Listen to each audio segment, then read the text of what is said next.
I am glad I will not be young in a future without wilderness. That is a quote from Aldo Leopold, a professor, a father, and a famous naturalist. In my speech today, I would like to honor the memory of Mr. Leopold. I would like to point out his contributions to the scientific community. I would like to talk about his writings, which inspired many people, including myself, to pursue careers in wildlife conservation. And I would like to applaud his outstanding ethics that he not only brought to the field, but applied in his own everyday life. Aldo Leopold is often cited as one of the founding fathers of the modern conservation movement. He was born in Burlington, Iowa in 1887 and died in 1948. He grew up hunting, fishing, and exploring the outdoors, and that's how he grew to love wildlife and started his career in conservation. He attended Yale University, where he studied forestry. After leaving Yale, he started working for the United States Forest Service, where he worked in New Mexico and Arizona. Aldo Leopold worked there for much of his professional career and started the Gila Wilderness, the first national wilderness area.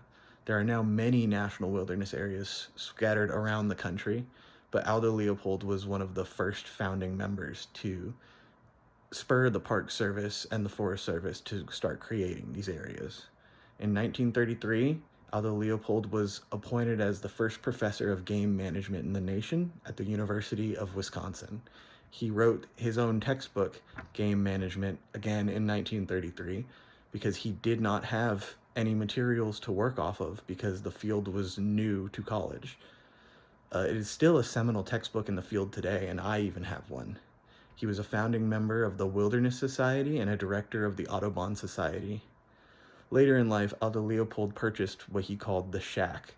It was about a 30-acre property in the middle of Michigan, where he and his family worked on implementing these ideas for wildlife conservation that he had. He wrote many books, many of them about the property that he and his family lived on, and a lot of them are bestsellers today and very famous. His most famous work was a Sand County Almanac, but he also wrote Round River. Aldo Leopold's writings are inspirational because they speak to you, not just to your brain, but to your soul. To quote Aldo, he once said, "I now suspect that just as deer herds live in mortal fear of its wolves, so does a mountain live in mortal fear of its deer."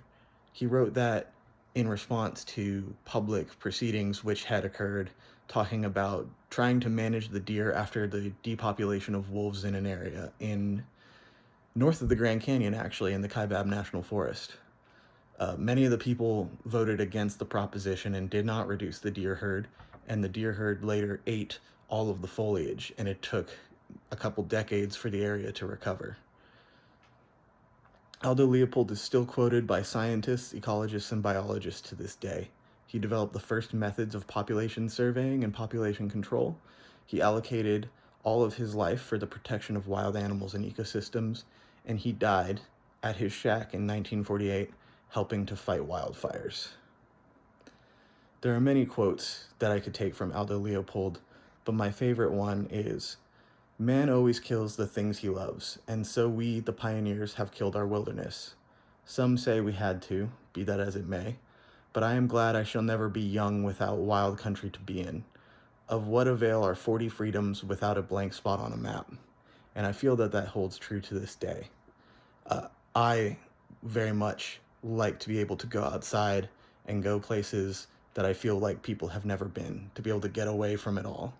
And without the work of Leopold, we wouldn't have that.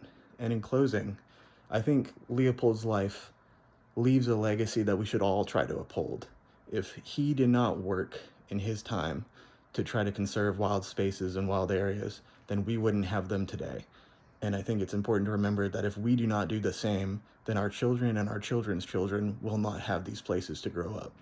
It's important that we all have some level of respect and appreciation for the wildlife of this planet, because when they are gone, we will never be able to get them back. Thank you very much.